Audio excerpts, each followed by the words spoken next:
अस्सलाम वालेकुम सब देखने वालों को मेरी तरफ से सलाम और अल-कायम फाउंडेशन के मीडिया सेल में आप सबको खुशामदीद कहता हूँ। मैं हूँ डॉक्टर हसन। आज आपके नए सवालात के साथ आया हूँ। आज के जो सवाल है उसमें सबसे पहला इरफान साहब ने टेक्सला से सवाल किया है कि सर मेरी बेटी का 50% HLA मैच है। मेरी बच्ची का हैप्लो आइडेंटिकल होना है। पाकिस्तान में कौन से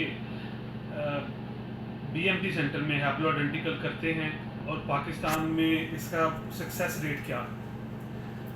जो इरफान साहब का क्वेश्चन है haplo identical bone marrow match ये कहते हैं इसे। सबसे पहले मैं आपको थोड़ा सा ये एक्सप्लेन करता हूँ।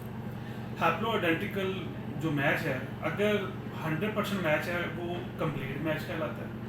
अगर 100% में 1% भी कम है तो वो हैप्लो आइडेंटिकल मैच में फॉल करेगा। हैप्लो आइडेंटिकल मैच जो है ये देखा जाए तो पाकिस्तान में रिसेंटली स्टार्ट हुआ है, ठीक है। डॉक्टर थाई शमसी पॉइनियर है इसमें, वो सबसे ज़्यादा वो कर रहे हैं। इसके अलावा जो है अभी अकबर न्याजी में, लेकिन वहाँ पे भी बहुत कम इसका जो है वो ये लोग परफॉर्म कर रहे हैं। दूसरा कायदे आज़म में जनरल परवेज़ अहमद हैं, वो परफॉर्म कर रहे हैं, लेकिन उनका अपना क्राइटेरिया है। वो अपने क्राइटेरिया के अकॉर्डिंग ही अगर कोई पेशेंट आएगा तो उसको ट्रांसप्लांट करेंगे। पाकिस्तान में अनफॉर्चुनेटली हैप्लो आइडेंटिकल का सक्सेस रेट ज़्यादा नहीं है क्योंकि नंबर ऑफ़ पेशेंट्स जो हैं वो कम है हैप्लो आइडेंटिकल के। ऑल्दो डॉक्टर ताहिर शमसी और जनरल परवेज़ और डॉक्टर लॉरेंस ये अपनी तरफ से पूरी कोशिश कर रहे हैं क्योंकि हमें वो एटमॉस्फेयर चाहिए जो यहाँ पे अवेलेबल नहीं होता मोस्टली। उसकी मेन वजह क्या है? मेन वजह ये है कि एक होता है DSA, डोनर स्पेसिफिक एंटीबॉडी। जो डोनर स्पेसिफिक एंटीबॉडी है ये हैप्लो के जो है वो फेलियर और उसके सक्सेस में बड़ा जो है किरदार अदा करती है। अगर किसी बच्चे का DSA मोर देन 6000 है एक डोनर के साथ, तो उसका जो सक्सेस रेट है वो ना होने के बराबर है, 10 to 20% होगा। और अगर उसका जो DSA है वो विद इन द लिमिट्स है 1 to 2000 है, तो वो बच्चा जो है वो देखा गया है कि बहुत बहुत अच्छा जो है उनके रिजल्ट्स आ जाते हैं। जो हैप्लो आइडेंटिकल का सक्सेस है वो DSA पे बेस करता है। और दूसरा उस पर जो है वो सबसे ये देखना होता है कि वो पेशेंट जो है उसकी कंडीशन कैसी है, पेशेंट किस हद तक मैनेज्ड है, उसका लीवर कैसा है, उसका हार्ट कंप्रोमाइज़ तो नहीं है, उसकी स्प्लीन कैसी है। इन सारी चीज़ों को देखते हुए हम उस पर जो है वो उसको देखते हैं, उसका ट्रांसप्लांट करते हैं। सक्सेस रेट जो हैप्लो आइडेंटिकल का है ये पाकिस्तान में 45 से 65% है। मोस्टली कहते हैं जी 50% की 50-50 है, ठीक है। और जो बाहर इसका जो सक्सेस रेट है वो ज़्यादा है। इंडिया में देखा जाए तो इसका सक्सेस रेट जो है वो 65 से 85% है। चाइना में ये 85 से 90% है।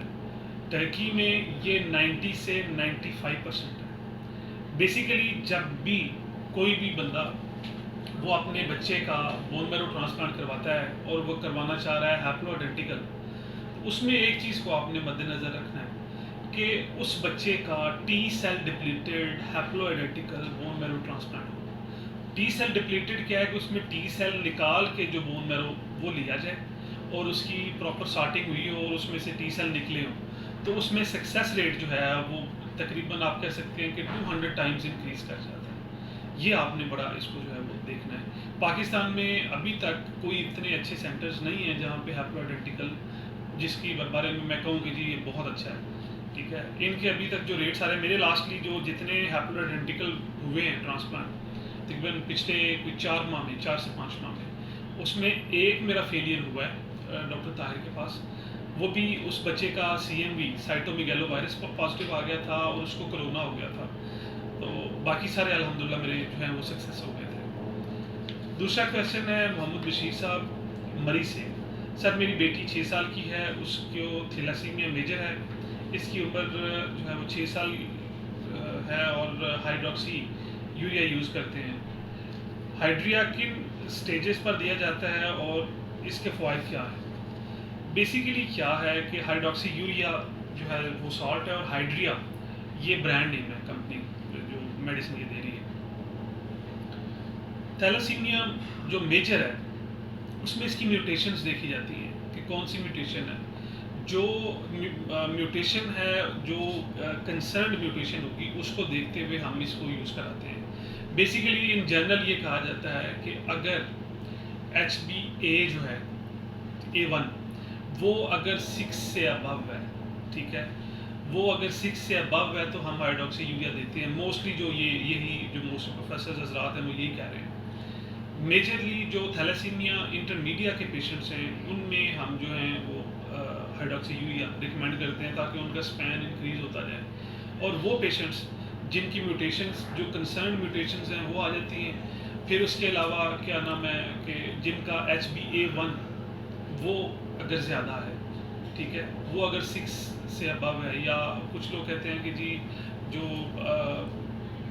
अब एक नई थ्योरी ये आई है कि आप कोशिश करें कि हर बच्चे को जिसका जो थैलेसीमिया मेजर में भी फॉल कर रहा है, आप उसको भी हाइड्रोक्सी यूरिया का ट्रायल दें। हो सकता है कि वो उस पर सस्टेन होना शुरू हो जाए, वो उस पर मेनटेन होना शुरू हो जाए। तो इसका फ़ायदा ये है कि ये आपके जो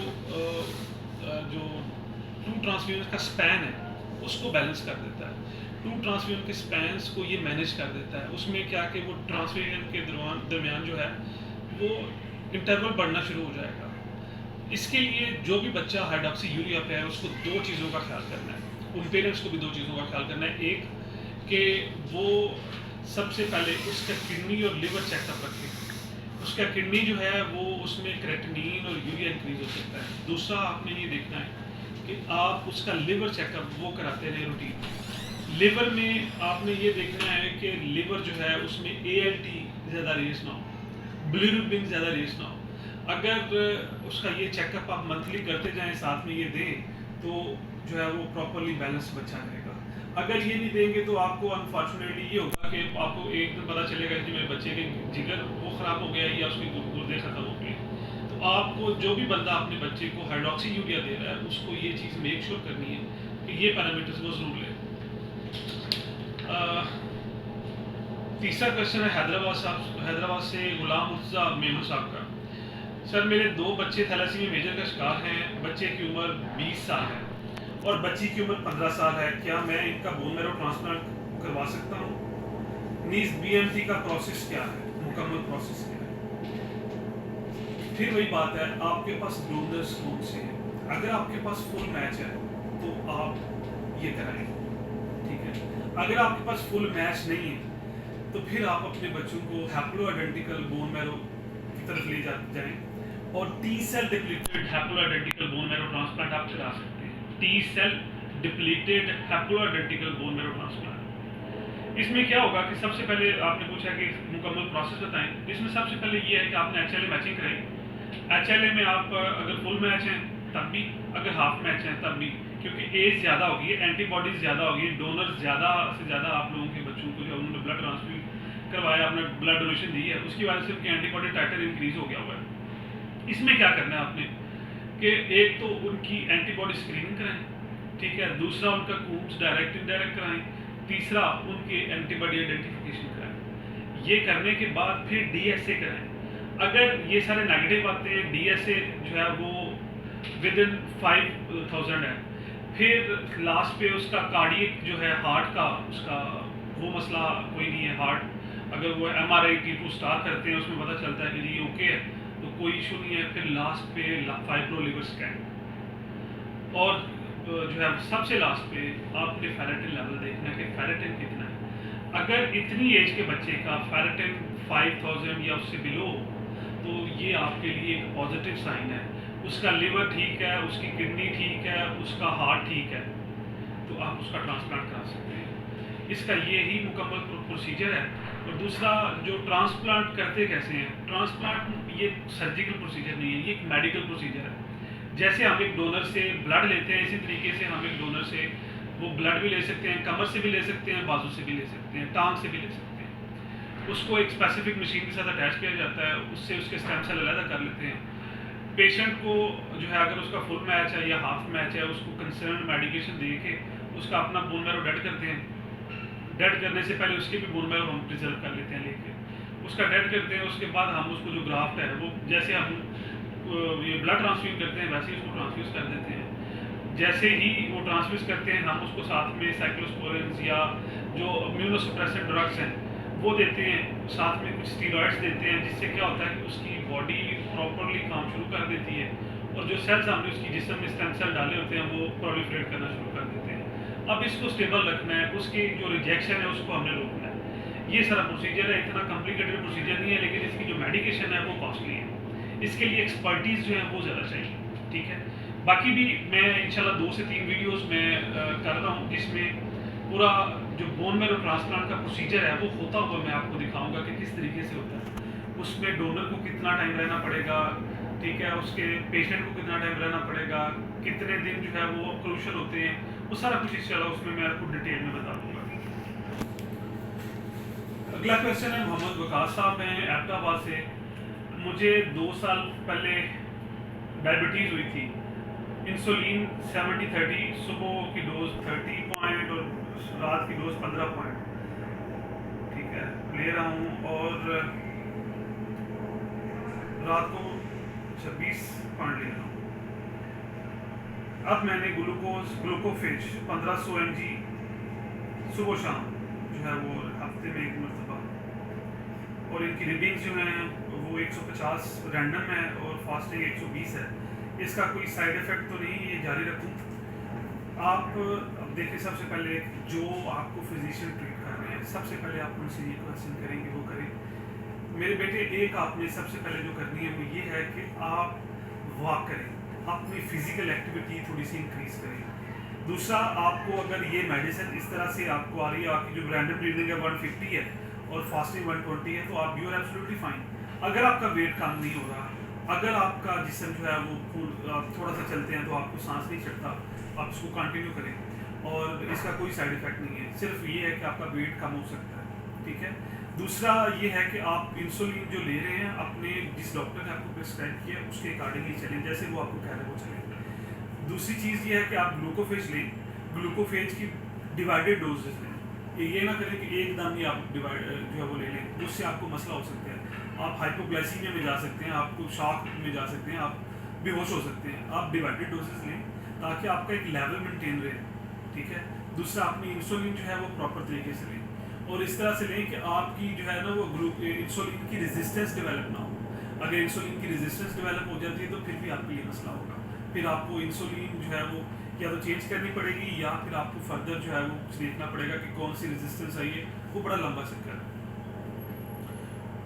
2370 फेरेटिन है, ग्लूकोफेज का साइड इफेक्ट तो नहीं। 2370 फेरेटिन है। अगर आपकी एज जो है वो 15 से जो है वो, मुझे जो ग्लूकोज के बारे में देख के तो मुझे पता चल रहा है, आपकी अगर एज 10 से ऊपर है तो 2370 फेरेटिन कोई फेरेटिन नहीं है और इसका कोई जो है वो ग्लूकोफेज का साइड इफेक्ट नहीं है। सिर्फ ये आपका वेट कम करेगी या आपकी बॉडी के शुगर लेवल कम करेगी। इसको हमेशा डिवाइडेड डोजेज में लें, सुबह शाम लें या सुबह दोपहर शाम लें, लेकिन अपने डॉक्टर की प्रिस्क्रिप्शन के अकॉर्डिंग ही लें। और जो फेरेटिन है वो आपका बड़ा मुनासिब है। इसमें मैं जो है ना वो 3000 से नीचे जितना फेरेटिन है 10 साल से ऊपर बच्चे का, वो तो आइडियल है, ठीक है। मैंने एक पिछले दिन बच्चा देखा है, उसकी कोई 10-12 साल एज थी, उसका 800 फेरेटिन था। तो मैं देख के तो मैं बड़ा खुश हुआ कि यार इसके पेरेंट्स ने कितना अच्छा कंट्रोल किया कि फेरेटिन 800 है। अगर 1000 से नीचे चला जाता है तो वो आइडियल में चला जाता है। 3000 से 1000 के दरमियान जो है वो गुड कंट्रोल उसमें आ जाए, ठीक है। तो ये बहुत अच्छा है, इसमें कोई ऐसी चीज़ का साइड इफेक्ट नहीं है। आप सबका बहुत शुक्रिया, आप सबने मेरा चैनल सब्सक्राइब किया और मेरी आपसे रिक्वेस्ट है कि आप मज़ीद जो है आपके जानने वाले या और पेशेंट्स जो हैं वो इस चैनल सब्सक्राइब करें ताकि ये सिलसिला चलता रहे। और आपके जो भी क्वेश्चंस हैं आप मुझे इनबॉक्स में डायरेक्टली भी भिजवा सकते हैं या आप हमारे कमेंट सेक्शन में जो है वो भिजवा सकते हैं। आप सबसे रिक्वेस्ट है कि वो क्वेश्चन जो है मुझे भिजवाएं ताकि जो आपकी क्वेरीज हैं मैं उनको डेली बेसिस पे मैं उसको वीडियो बना के अपलोड करता रहूँ ताकि आप जो है ना वो इन क्वेश्चन से मुस्तफ़ीद होते रहें। ये वीडियोज़ इसलिए बना रहे हैं ताकि ये आपके पास रिकॉर्ड हो। आपको अगर किसी दोस्त को भी फॉरवर्ड करनी है आप उन्हें बता सकते हैं कि आप ये चैनल देखें, इसके अंदर ये वीडियोस मौजूद हैं। दूसरी चीज़ ये है कि इंशाल्लाह 2-3 चीज़ें मैं और करने वाला हूँ। एक तो मैं लाइव जो है वो शुरू करने वाला हूँ इंशाल्लाह मैं भी और जो मेरे दूसरे डॉक्टर साहबान हैं वो भी पाकिस्तान से बाहर से। और लास्ट पे जो है वो डॉक्टर ताशमसी से भी मैंने रिक्वेस्ट की है, इंडिया में भी मैंने रिक्वेस्ट की है, मैंने तुर्की में, मैंने चाइना में सारे डॉक्टर से रिक्वेस्ट की है कि आप हमारे समय टाइम दें, ताकि जो भी क्वेश्चंस हैं जो मैं जवाब दे सकता हूँ वो मैं दूंगा, जो दूसरे डॉक्टर्स जो है वो जवाब दे सकते हैं वो उनसे करेंगे, जो आप लेंगे इंशाल्लाह। और दूसरा जो सबसे बड़ी बात है वो मैं उनको लाइव लेके आऊँगा, ताकि आप लोगों के जो क्वेश्चन हैं आप उनसे लाइव पूछ सकें, ठीक है इंशाल्लाह। जो भी आपके क्वेश्चंस आएंगे वो नेक्स्ट जो है वो इंशाल्लाह उसकी वीडियोस बना के अपलोड करूँगा। आप सबके प्यार का, आप सबकी दुआओं का बहुत शुक्रिया, मैं बड़ा मशकूर हूँ कि आप मेरे लिए दुआ करते हैं। अल्लाह आप सबको भी ज़िंदगी तंदुरुस्ती दे और हमें भी ज़िंदगी तंदुरुस्ती दे और तौफीक दे कि जो बेड़ा हमने उठाया उसको हम अच्छी तरीके से जो है वो लेके चल सकें। दोबारा कहूँगा हमारे चैनल को सब्सक्राइब करें, बेल आइकन को प्रेस करें, ताकि जो भी लेटेस्ट वीडियो आए आपको पहुँचती रहे। और जो है अपने व्यूज़ जो है वो कमेंट सेक्शन में ज़रूर बताते रहें, जो आप कमेंट करना चाहेंगे। हमें जो है वो पहली दफ़ा हमने स्टार्ट किया, हमारी कमियाँ बेशियाँ होंगी, आप हमें बताएंगे तो हम उसमें करेक्शन करेंगे। बहुत शुक्रिया। अल्लाह हाफ़िज़। पाकिस्तान जिंदाबाद।